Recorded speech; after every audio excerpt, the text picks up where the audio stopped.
Sejak dirilis di bulan Januari lalu sampai saat ini ternyata Poco M6 Pro masih sangat relevan setelah 3 bulan perilisan. Bahkan nggak cuma sekedar relevan, tapi masih jadi salah satu smartphone terbaik di harga 2 jutaan saat ini. Memang di luar sana ada beberapa kompetitor yang baru aja dirilis, seperti Infinix Note 40 dan Vivo Y100. Tapi secara value dan kualitasnya, jujur masih belum bisa menandingi Poco M6 Pro. Penasaran? Kita buktiin dan compare bareng-bareng. Jujur sampai saat ini saya masih nggak habis pikir HP yang dibanderol dengan harga 2,8 juta bisa ngasih selling point dengan value sebaik dan sebanyak ini. Impresi paling awal jelas bezel ultra tipisnya ini. Kemudian layar 120Hz, flow AMOLED-nya yang jernih banget dan sangat responsif dengan touch sampling rate 2160Hz sekelas flagship. 67W turbo charging, Helio G99 Ultra dan 64MP kamera dengan OIS. Ya, sudah ada OIS-nya, padahal ini smartphone cuma 2,8 juta. Asli parah sih ini. Poco M6 Pro ini punya display 6,67 inch Full AMOLED Full HD Plus dengan refresh rate 120Hz, peak brightness 1300 nits, DCI-P3 100% dengan 1 miliar warna. Sudah tersertifikasi juga dengan triple TUV Rainland, termasuk blue light, flicker, dan ritme circadian. Jarang banget ada triple sertifikasi kayak gini. Lah ini malah ada di smartphone harga 2 jutaan aja.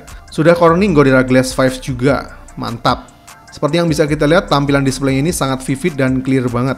Tapi yang paling mantap adalah touch sampling rate-nya 2160Hz dengan sentuhan super resolusi 16 kali.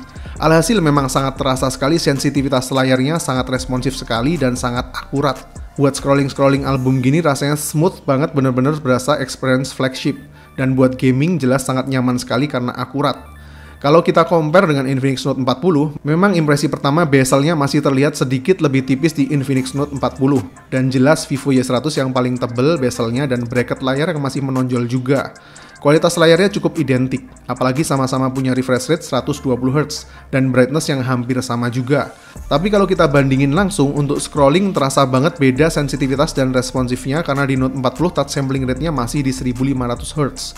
Meskipun ketiganya sama-sama punya refresh rate 120Hz, tapi kalau dari segi display, Poco M6 Pro menurut saya ngasih experience lebih baik dibanding lainnya. Poco M6 Pro yang saya review ini varian warnanya black. Terasa ringan dan ramping di genggaman tangan. Bobot 179 gram dan tipisnya 7,98 mm. Kalau dibandingin dengan lainnya, secara kasat mata sih hampir sama. Tapi dari segi bobot, Poco M6 Pro masih termasuk yang paling ringan dengan 179 gram. Dari segi desain kembali ke selera, dan sama-sama menggunakan flat frame. Note 40 dan Vivo Y100 dengan material metalik, sedangkan Poco M6 Pro tampil dengan hitam doff, jadi terasa lebih keset di genggaman tangan. Tapi untuk background yang glossy ini, di Poco M6 Pro masih mudah sekali meninggalkan bekas sidik jari dibanding Note 40 dan Y100. Sama-sama sudah tersertifikasi IP54 Dust and Water Resistant juga. Jujur kalau saya pribadi dari segi desainnya masih prefer ke Poco M6 Pro karena terasa lebih compact dan ringan. Desain minimalis dengan flat frame doff yang nyaman di genggaman. Kurangnya cuma gampang banget ninggalin bekas sidik jari aja. Poco M6 Pro ini punya setup triple kamera 64MP kamera dengan OIS, 8MP kamera ultra lebar, 2MP kamera makro, dan 16MP kamera selfie. Dan ini perbandingan setup kamera ketiganya. Kalau dari spesifikasinya masing-masing memang punya kelebihan dan kekurangan. Note 40 dengan 108MP-nya dan 32MP kamera selfie. Tapi Poco M6 Pro punya OIS dan kamera ultra wide, sedangkan Vivo Y100 memang masih paling tertinggal di sini. Kita tes dulu kualitas main kameranya di kondisi pencahayaan yang aman. Sekilas langsung tampak perbedaan tone warnanya. Poco M6 Pro punya tone warna yang lebih natural, Note 40 lebih gonjreng, dan Y100 masih terlihat pucat. Di gambar kedua ini lebih terlihat jelas kalau di Note 40 kontrasnya lebih tinggi sehingga warnanya lebih dalam, tapi juga jadi kurang akurat dengan warna aslinya. Sedangkan di Y100 sudah mulai terlihat kehilangan fokus dari subjek dan pucat. Kalau kita perhatikan di bagian tangga juga nampak di Poco M6 Pro teksturnya lebih terlihat jelas dibanding di Note 40 dan Y100 yang terlalu halus. Di mode zoom, Poco M6 Pro dan Y100 punya 2 kali zoom dan di Note 40 3 kali zoom. Di 2 kali in sensor zoom, Poco M6 Pro masih tampil bagus dan cukup detail, sedangkan di Y100 sudah mulai terlihat pixelated. Dan di Note 40 meskipun punya 3 kali zoom, tapi kalau kita perbesar resolusinya juga masih nampak pecah. Dan jujur saya agak kesulitan mendapatkan fokus di mode 3 kali zoomnya. Di kondisi backlight, Poco M6 Pro dan Note 40 sama-sama menampilkan HDR yang baik dan detail ke subjek yang fokus. Sedangkan di Y100 subjeknya nampak sudah blended dengan sinar matahari sehingga nampak blurry.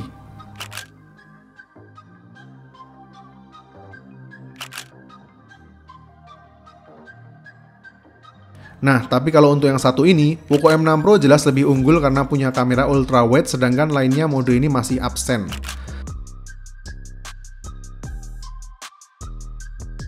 Begitu juga dengan di mode portraitnya. Di sini terlihat Poco M6 Pro menampilkan tone warna yang natural dan Note 40 terlihat lebih bright dan vibrant, dan Y100 agak pucat. Dan kalau kita zoom lebih dekat, detail yang ada di Note 40 terlihat agak over sharpening, sedangkan di Poco M6 Pro terlihat lebih alami, dan di Y100 detailnya agak berkurang. Separasi objek paling rapi ada di Poco M6 Pro, dan di Note 40 maupun Y100 masih kurang begitu rapi. Tapi untuk focal length-nya, di Y100 tampil dengan view angle yang lebih pas buat foto portrait, nggak terlalu wide dan lebih fokus ke subjeknya.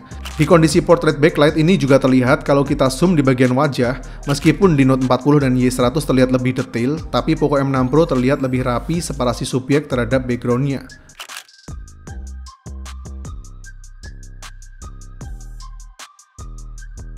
Untuk kamera selfie, Note 40 menampilkan view angle yang lebih luas. Untuk detail dan kualitasnya nggak beda jauh di antara ketiganya.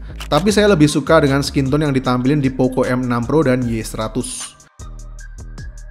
Nah, tapi kalau buat kondisi low light, pemenangnya jelas terlihat di Poco M6 Pro masih tetap menampilkan detail yang baik dengan warna yang masih terlihat natural, dibandingkan dengan Note 40 yang terlihat pucat dan Y100 yang warnanya menguning. Coba kita bawa ke tempat yang lebih gelap lagi. Di sini Poco M6 Pro warnanya masih terlihat natural dengan detail yang cukup baik. Note 40 juga masih menampilkan detail yang baik, tapi di mode night mode-nya warnanya terlihat agak oversaturasi dan di Y100 sudah terlihat buram dan kehilangan fokus. Apalagi kalau kita zoom ketiganya, noise di Y100 tampak jelas dan fokus yang blurry. Di Note 40 juga detailnya mulai memudar, sedangkan di Poco M6 Pro masih tetap terlihat konsisten.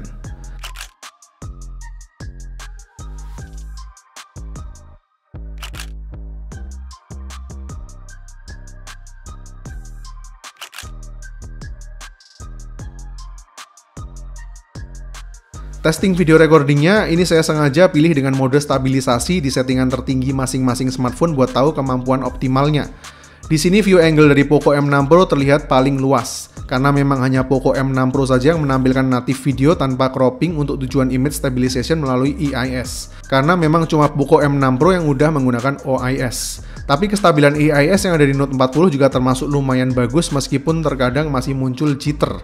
Selain itu, jika kita aktifkan mode stabilisasi di Note 40 dan Y100 hanya bisa mentok di 30 frame per second.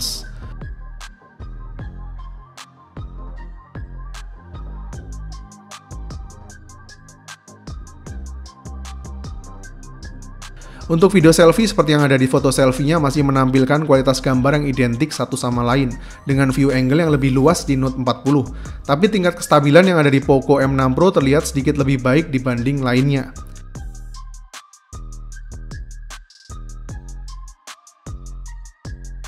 Kesimpulannya memang Poco M6 Pro dan Note 40 punya kualitas kamera yang cukup identik, tapi punya image processing yang berbeda. Lebih suka warna natural, pilih Poco M6 Pro, sedangkan jika suka versi enhanced ada di Note 40. Tapi untuk foto low light-nya jelas masih lebih baik di Poco M6 Pro karena memang udah pakai OIS juga.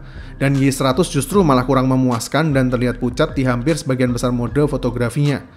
Dari segi performa dan dapur pacunya, Poco M6 Pro dan Note 40 sama-sama menggunakan chipset Helio G99. Cuma bedanya di Poco M6 Pro Helio G99 Ultra dan di Note 40 Helio G99 Ultimate yang sama-sama berfabrikasi 6 nanometer. Sedangkan di Y100 menggunakan Snapdragon 685. Poco M6 Pro dan Note 40 sama-sama mempunyai 8GB RAM dengan internal storage 256GB, sedangkan di Y100 untuk harga termurahnya masih ada di 128GB. Dan inilah komparasi AnTuTu benchmark dari ketiganya.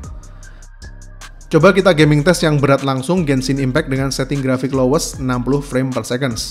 Hasilnya memang antara Poco M6 Pro dan Note 40 cukup identik, dengan framerate sedikit lebih tinggi di Note 40 tapi temperaturnya masih terasa lebih adem di Poco M6 Pro. Sedangkan di Y100 mendapatkan FPS yang paling rendah di antara ketiganya, tapi punya efisiensi daya yang sedikit lebih baik dibanding lainnya. Dari segi baterai dan chargingnya, masing-masing punya kelebihan. Semuanya punya kapasitas 5000 mAh, Poco M6 Pro dengan 67W turbo charging dengan smart charging engine.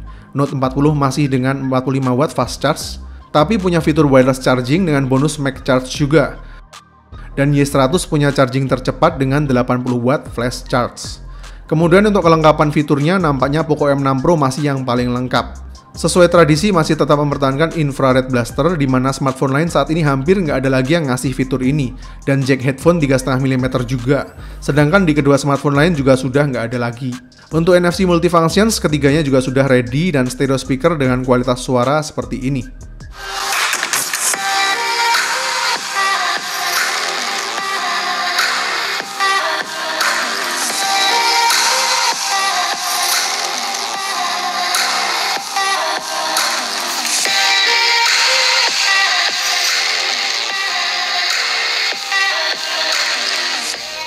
Oke, kesimpulannya. Untuk range harga di 2 jutaan memang Poco M6 Pro dan Note 40 ini udah tergolong mantap dan luar biasa, nyaris tanpa celah. Sedangkan di Y100 meskipun punya bandrol harga lebih tinggi di 3 jutaan, tapi masih banyak PR yang perlu ditingkatkan lagi. Tapi overall, kalau saya pribadi, seperti yang saya bilang di awal video tadi, masih tetap memilih Poco M6 Pro. Alasannya bodi yang terasa lebih compact dan minimalis, display yang terasa lebih flagship experience dibanding lainnya, dari segi fotografinya jelas karena OIS dan ada kamera ultra wide, nggak banyak gimmick dan terasa lebih original. Dari segi performa masih 11-12, nggak ada yang terlalu signifikan, dan yang jelas lebih terbiasa juga dengan MIUI 14 dengan update-update-nya. Kalau menurut kalian gimana nih? Tulis opinimu di kolom komentar. Saya Vian, see you in the next videos.